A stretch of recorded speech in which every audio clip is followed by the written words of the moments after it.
Family Jewels here. Today we've got David Bowen, who's a Sonor artist, and looking forward to getting some information out of him. Welcome, David.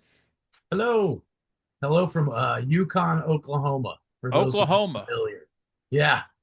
What's your weather like today?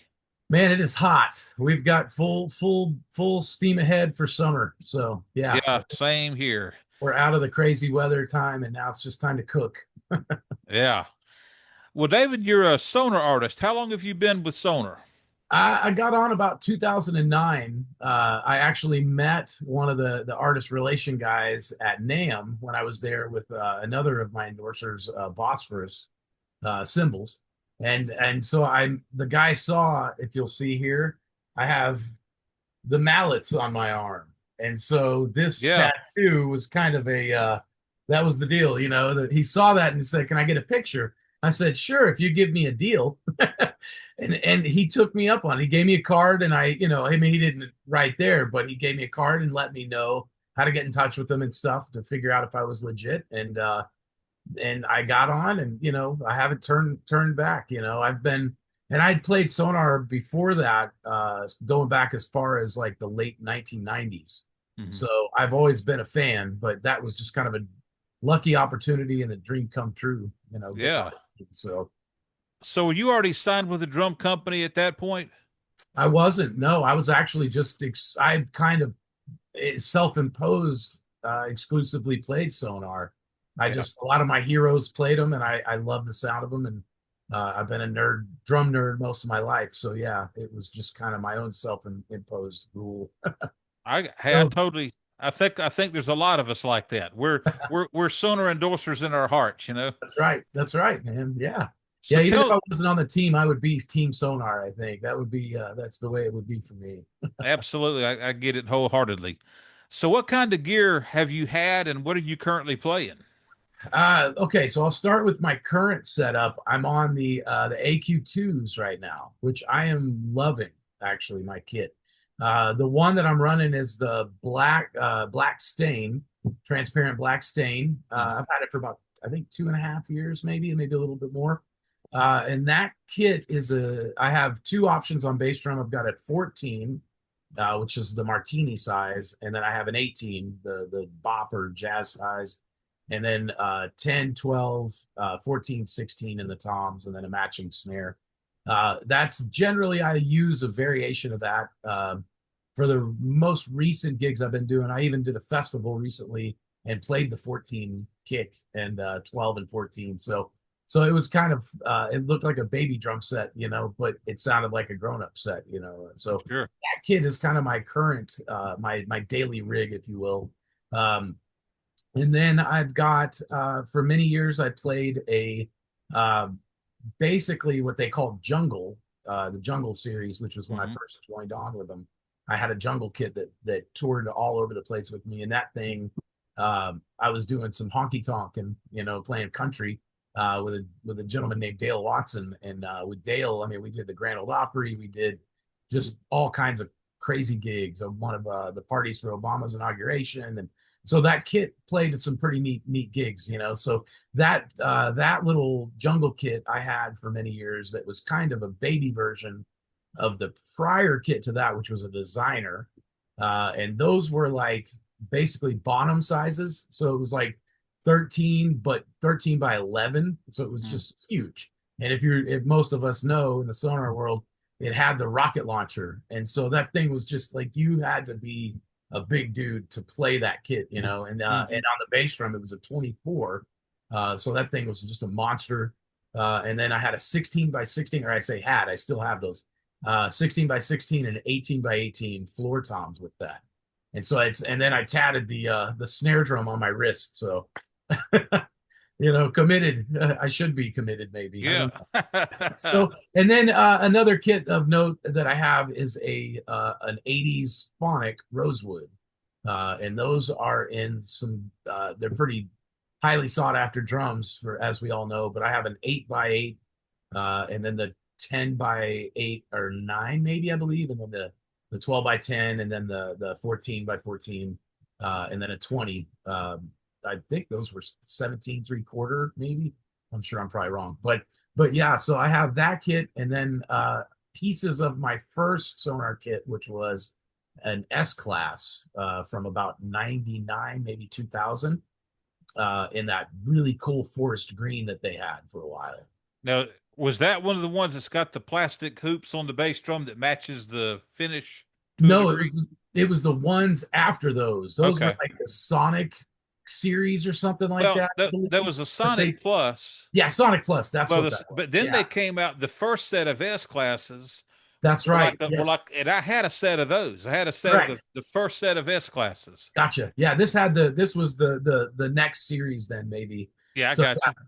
great drums, man. I loved those, and they were in like the Studio Plus size. So I had the 10, 12, 14, and a 20, and Yeah. so I dug it. I really dug that kit, but half of it got stolen, and so I have like some orphans left, and so those end up being kind of used for lots of different projects. And you might not be able to see over my shoulder, but I have kind of a jelly bean kit set up in there, and that's kind of got a drum from almost every series of Sonar that I've got. So the blue one is one of those, the Force 3007s, which Okay. match the blue sparkle jungle kit, and then the other one is the AQ2, and then the other one next to that is that rosewood. That's the 8x8. That's the little Danny Carey Tom. Gotcha. Yeah. So So what kind of gigs are you doing with your AQ2s? Um, doing mostly jazz. I primarily work in the jazz field now. I mean, I did a lot of country. I also toured with some blues and rock guys. I spent a lot of time on the road out of Texas doing red dirt country. So I'm on some records doing that sort of stuff. Most of that was using my designers or usually using a variation of that Force 3007 series. So with this newer kit, the Maple, I'm kind of really back in my my roots kind of deal, playing straight ahead jazz. I work about 5 to 6 nights a week playing straight ahead, which is sounds like BS when you talk to somebody from Oklahoma. They're like, no, you don't, but I do, and so mostly jazz. Occasionally I'll do played some gigs with the Platters and the Coasters and the Drifters, some of that sort of stuff, Motown and R&B and rock stuff. But really, I mean, and they work for anything. Yeah. Honestly, I mean they really will work for anything. I did some big band gigs with them, and so but a lot of combo stuff today. In fact, I'm headed to do a gig. This evening's gig is a like a piano trio, and then we have two guest vocalists in, and they're going to be in trading off doing the Louis Armstrong and Ella Fitzgerald kind of vibe. So we'll do a bunch of old standards and stuff. And so that little 14-inch bass drum, I mean, it's like a match made in heaven. It's a great little drum in a small environment. And I love to challenge sound guys when you show up with a small drum. It's one thing to be the like huge drum set person and you can't come in with the big kick drum. We all know what that's going to do. It freaks Hmm. everybody out. But when you see a small one, it becomes that, the softest person is the one getting all the attention, it's that sort of deal. So, in which, I played a festival on Friday, a jazz festival, and I brought that drum out. And the sound guy was kind of perplexed at first. And then as soon as he got the mic on it, he goes, whoa, I didn't need to boost it at all. And I'm going, yeah, it's a drum. So, Yeah. yeah, so a lot of jazz to give you the short answer on it. So are you the only one moving your gear, or is there technicians that set your stuff up and all that, or what? It's all me, and All you. yeah, it's all me, and I joke around about that's the part we get paid for. We don't really get paid to Right. play. Yep. Playing is free. We all do that because we love it. But yeah, I've been through some injuries. I've lived some life, and I've never. I say never. I spent a little bit of time away from drums, briefly, but only after having my third surgery from playing. So, but I've been touring and playing drums for a living since I was a teenager, honestly. Yeah. So yeah, I just kind of it's a matter of pride sometimes, but I have lived at a point in life when I had a drum tech and I had a crew, with one of the bands that I toured with for a few years, and it was nice. I'm not gonna lie, to like kind of just have the day free to just kind of roam around the city and go find some new museums or food or something or see a friend, instead of setting up gear and waiting on the sound check and all that. But I still I don't mind getting my hands dirty. I think most Sonar drummers, people that are obsessed with Sonar, at least in my experience, are kind of gear dorks anyway, and so we like to tinker. Oh In yeah. fact, if I opened the drawers, there's a little cabinet back there. That thing's been repurposed into like hardware station. So when Hmm. I'm needing an extra stand or a part, I've always got one around, so I kind of like tinkering with my stuff. And if something breaks, I don't want to, be surprised on how it's repaired, for example.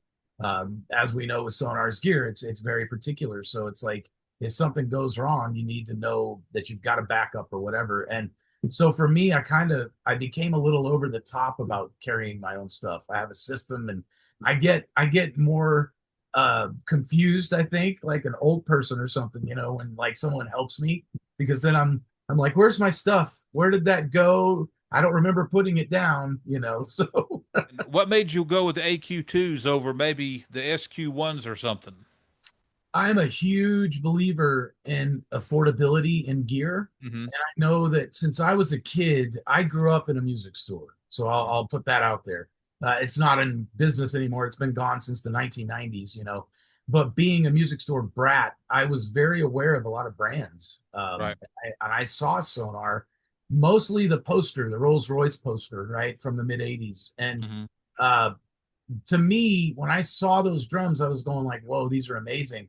But it put me in this mindset that I'll never afford them. Right. And that for me was kind of a deterrent on ever thinking I'd be allowed. So I kind of went to the Gretsch side for a while, you know. And so when I finally got a little older and I saw Sonar had, price conscious products, I was Yeah. going, wait a minute, let me get back in line here and see what's going on. I really am a big believer of that. I think that if I can't promote something to a student of the craft and give them an option that's going to be close to what I'm doing and give them something uh, that's in the same ballpark to what their heroes are playing, then I think that that's a great service for the music and for the instrument. So that's part of it. It was the affordability and the fact that, I mean, it's still Sonar. It's like the Yeah. the finish is beautiful. They're still the best in the business in my book. I mean, even on their cheaper finishes, right? Like they're still kind of like, huh, that's still cooler than that other such and such. So, but the affordability was a big part of it, I think, because I want to recommend it to my students or to my students' parents. If I have a young student and I want to tell their parents to get them a good drum set, I don't want to tell them to go buy some collector's piece. Right. Because we know the lifespan of a drum set. Sometimes they get their beaters. Sometimes they get beat up and trashed, and they go on to the farm in the sky, and they don't get used. Or there's a kid that takes good care of them and loves them and treats them forever, and they can be a lifelong companion. Yep. So even the more affordable line. So This is an interesting time to interview you yeah, because I've been kind of making a push about how Sonar's really done, you know, well in their development of the AQ stuff. And yes, so to have a guy that's actually out there working it almost every night, I'm glad to have an opportunity to do this interview.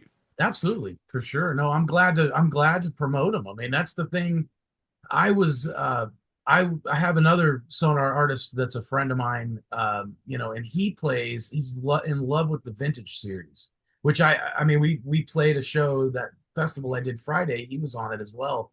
And I got to hear his drums, and then I got to hear a little bit of the mix from mine. And I was going, wow, they are very different, but there's still something close Hmm. that they have. There's that presence and we've all speculated, like, one guy that I know is like, it's the sizing, it's undersized, the hoop is a little bigger than the shell, whatever. And it gives better contact on the head, the drum, or whatever the secret is to Sonar sound.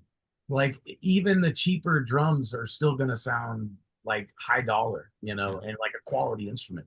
So Yeah. that was for me still that little, like, haha, I kind of get my little, in your face kind of moment, because it's I don't have to blow a whole lot of money. And I think someone like me that's out working every day and trying to keep his gear in good shape, Hmm. uh, but you can't, you don't want to lose your mind if something gets stolen or scratched or broken. Then that's a great option, as opposed to Yeah. taking a vintage kit out. because I would be devastated if you take a vintage kit out and it gets all beat up and trashed. And in fact, also I weekly for the past probably 3 years that I've gotten on mine. I think I've had my kit for 3 years now. They have been every week on Wednesday played by, I would say, I mean, probably 30 or 40 different drummers on the community. We have a jam session every Wednesday that's been going on for 4 years. And so, there's probably been 30 or 40 of the local guys gotten to sit down and play those drums. And they're every single time they think that they're the pricey ones. Yeah. And that's the beauty of it. I'm like, nope, nope. You put a nice set of heads on them and you tune them properly. I mean, these things they'll outlast anything and outperform anything. So Well, yeah, it's kind of fun. It's kind of fun making converts, isn't it? When you get yeah, an it is. opportunity to do that. Yeah. That is exactly right. I've been on the same mission. I've actually got a compressor. My main snare right now has been a compressor, the aluminum, and Hmm. so I'm doing that. I think it's a 6x14, and the thing I've dug about it was that it's similar to the drum of the 1970s that doesn't need to be named, that we can find all day long on marketplace.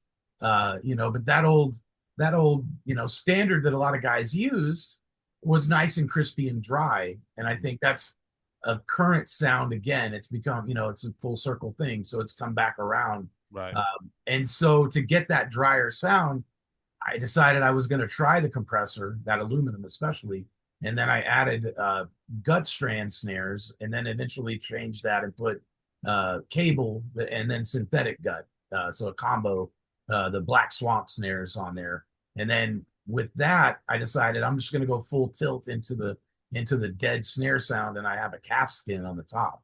So so I've kind of gone and off the deep end to a whole new realm of discovery in the snare sound. Hmm. Uh, but that drum is capable of playing anything, and I can put a fresh, Remo on it, and it'll sound incredible, just the same. With a Yeah. standard out of the box. That's the other scary part. Most of the stuff out of the box from Sonor is kind of silly because it sounds fine. You Hmm.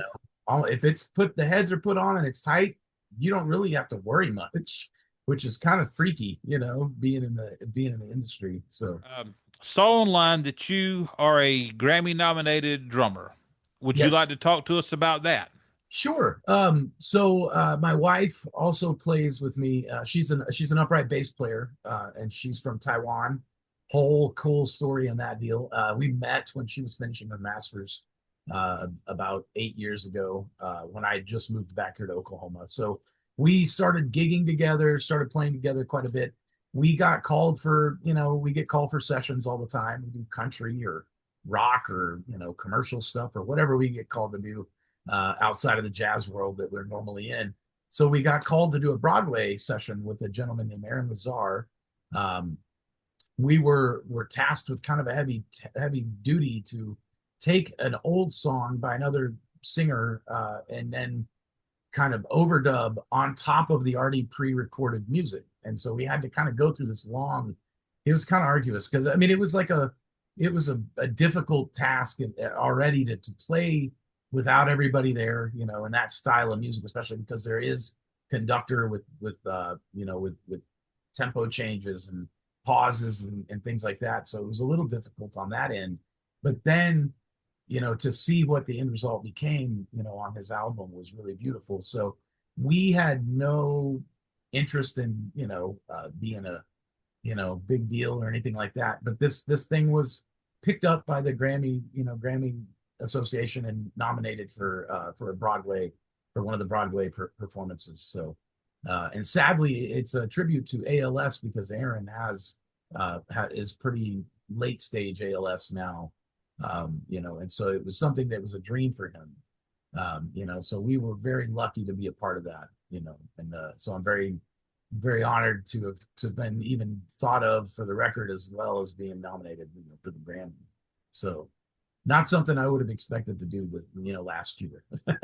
We do have a few projects coming up in the future, like going back to Taiwan to visit. We're going on tour.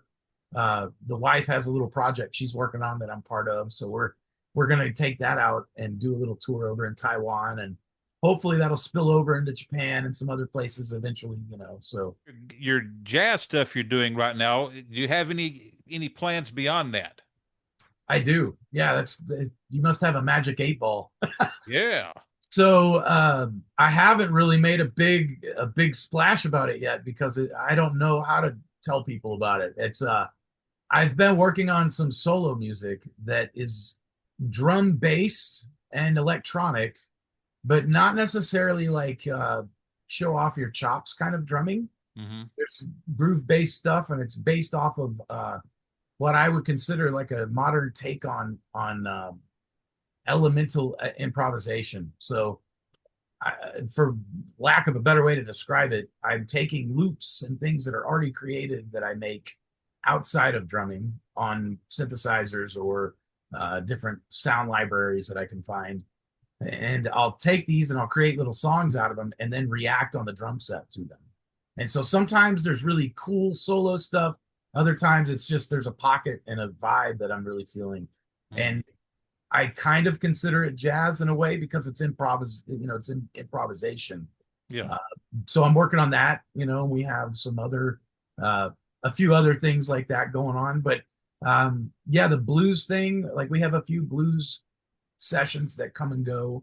But other than that, really, yeah, we're full tilt jazz. So it's kind of interesting. But this project that I'm going to be launching eventually, I think this year, I'm calling it Mr. Nobot. And so, it's kind of a play on words because there is electronic elements in there, but it's not a robotic machine. It's not a robot drum machine playing it.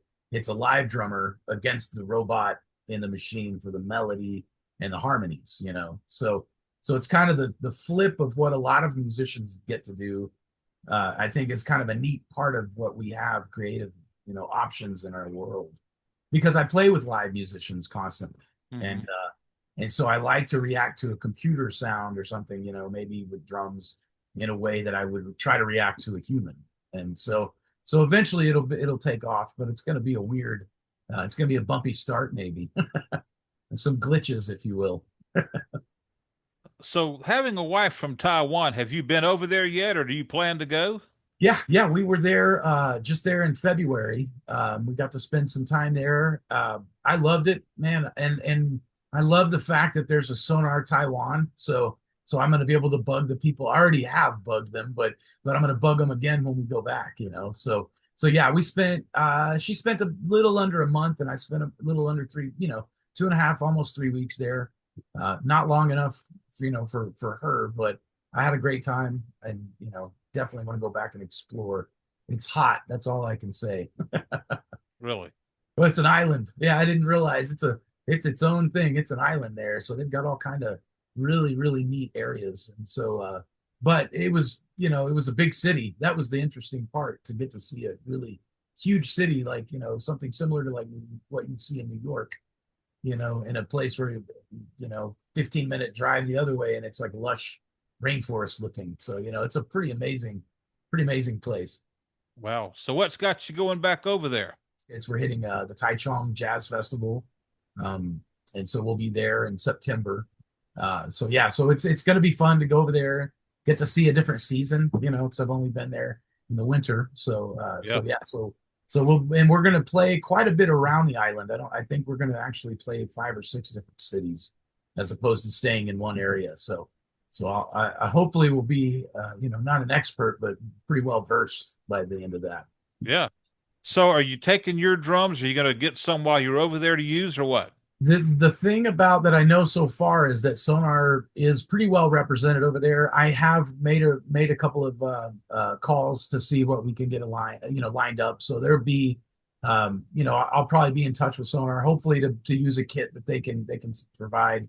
Most of the time that I've gone on the tour, I toured with I'd mentioned earlier Dale Watson. Dale, we went to Europe several times. Every time, I'm telling you, I was there, I played some of the most beautiful drums I have ever seen in my life, and they were all Sonars, and they were always very, very helpful to make sure that I got what I really could use. A lot of SQ2 kits and finishes I couldn't have even dreamt of. So and then again in like around 2012 was the last time I was in Europe. I was touring with a friend of mine, Cody Canada, and we were with the band called Cody Canada and the Departed. And so we were on tour in Germany, and I was very, very fortunate to go and actually visit the factory, and see a few of the guys that I'd met, and then see the guys that have been making the drums I've been playing for up to 30 years by now. So yeah, so that was kind of a trip. So I'm gonna hope that I can get some backline if it works out. But I do know a lot of clubs already have drum sets, and but most of my stalking online, I've figured out a lot of them are Sonar. So I'm kind of, I'm like, oh, this might work out. The universe is my friend on this tour. Hmm. So hopefully no cardboard boxes and things like that. So talking about your trip to the Sonor Factory, Uh-huh. um, you'd probably seen videos and all that over the years before you went, right? Not very many. It didn't dawn on me to even look up a video, on YouTube or anything at that time. And um, when I went, I did take a bunch of video and made my own little tour video, so to speak. And but it was fun because I mean, it was like they're so open to. I think even if you're not an endorser or a musician, even I think you could probably reach out and they would probably set up a tour because Hmm. they're so proud of that craftsmanship. So yeah, it was an incredible experience though. I mean, it's man, I still gush over that trip, just for getting to see the factory. Yeah, I Just hope to go myself one day. So when you left, uh-huh. how would you say you felt differently about the craftsmanship and all that than before you went and saw it firsthand? I would say I was even more gung ho Sonar, Really? Yeah. if that makes sense. Like when I went in there and saw that they're like legitimately hand making things, it's like a different perspective than you visualize what a factory would look like. You think of assembly lines and you think of just like mass product coming through and just one after another, and nobody's looking at it and they're just doing their job and it's next, next, next. Man, when I got to stand in there and watch, I mean, it was like it was enjoyable to watch them because you could tell that they're like checking it out. They're like, cool, all right, good instrument. And then they move on. They're not just like I did it. And so there was something about that. And it was almost as if they understood the importance of performing well at their job for Hmm. the artists that are there to represent. So it's kind of cool to be a part of something like that because you feel like kind of a little bit more sense of pride for it. So you've been talking to Todd Zuckerman, and he's in Austin now, which I lived in Austin for like, I want to say almost nine years or something like that. So everybody that I've spoken with, they're like, man, he comes out. We see him around town. And I'm like, man, I left at the wrong time. I should have stuck around Austin longer. Man, see, that's the thing. It's so many of these cool guys that are out they're still like doing the thing, you Yeah. know because I did when I was with Dale, Tommy Clafettos, who is back on Sonar, but was on originally had just gotten on Sonar back then in 2020. Let's see, that's 2008 or 2000 yeah, it was 2008 that I was out. We were at a big crazy but a big tattoo convention, and he was in a band that was I don't remember the band that was playing it as with us, but I had to use his drums and I was playing with this honky tonk guy that demanded that my bass drum was a 16-inch and that I only had like one crash cymbal, and like he didn't really prefer toms. I mean, he just really wanted the Buck Owens stuff, bass drum, snare, cymbal. That's the most you need. And so I showed up and we got to this festival, tattoo convention gig, and I look around and I'm like, well, Sonar said they sent some drums, but all I see is this monster. It looks like a marching bass drum over here.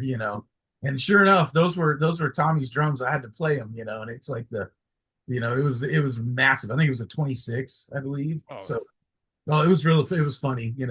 But they sent them in my name, and that was the funniest part was that they sent his drums in my name.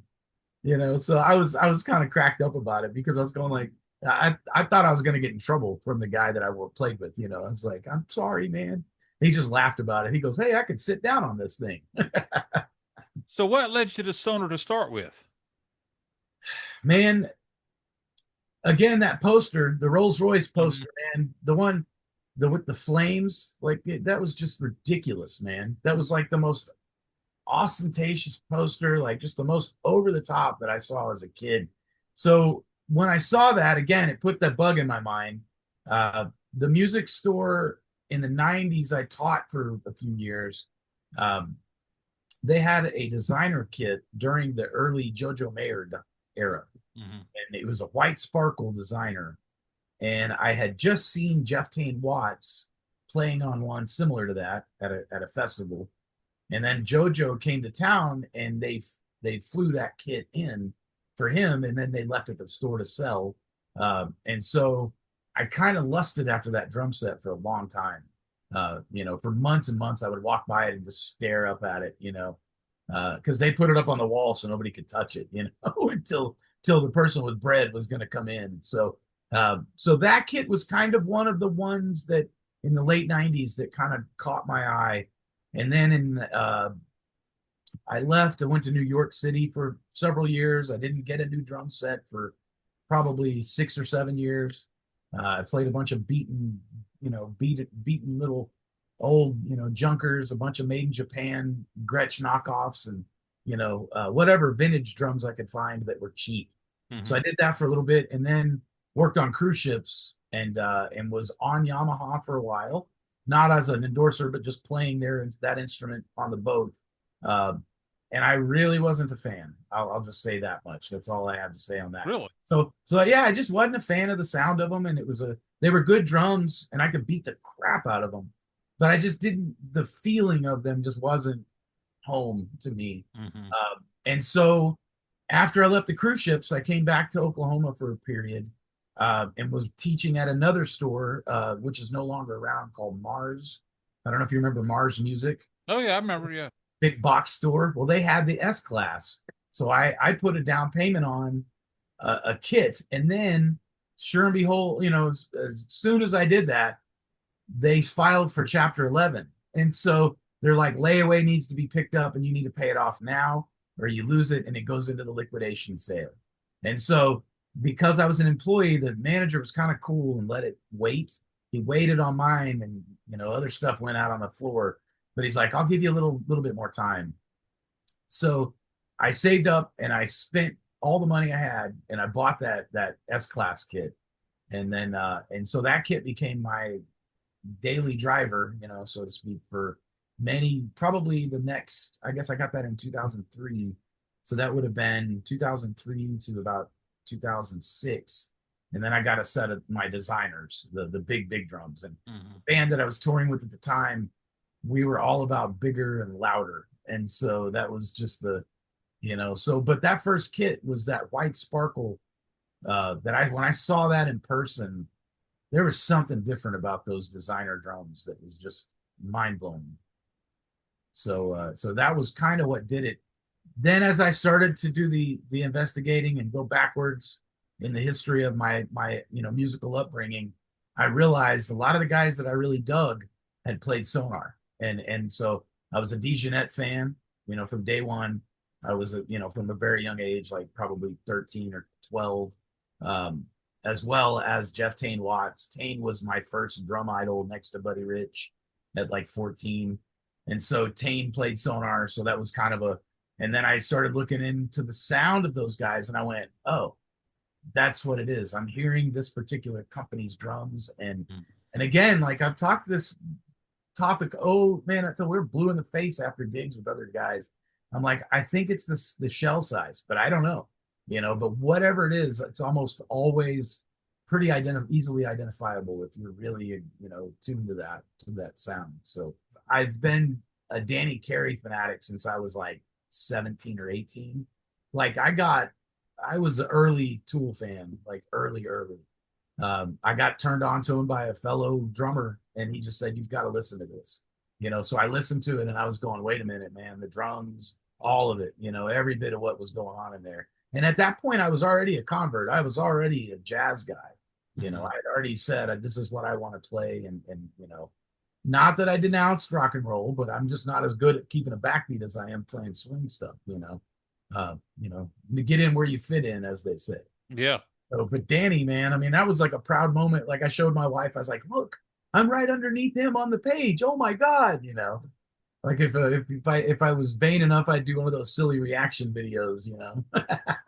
But it was a very proud moment because that guy, and from everybody that I've ever talked to that's been fortunate enough to talk to him and meet him, they say the same, man. He's just a super, super positive, kind, good person. Hmm. So it's like, maybe we're all just like really, really just like on cloud nine because of our instrument, like we found a secret. Give Yeah. everybody a sonar drum and they'll feel better. Hmm. The one thing I think that's most important that's come true in my life in this career is be community based. Look out to your community about how you can help contribute, how you can help enhance, because the more you're able to do that, the more your voice is heard. So if you want to be a star, you want to be a big deal, those people that are doing that are doing more than just that performance you see. So go out and give something to somebody.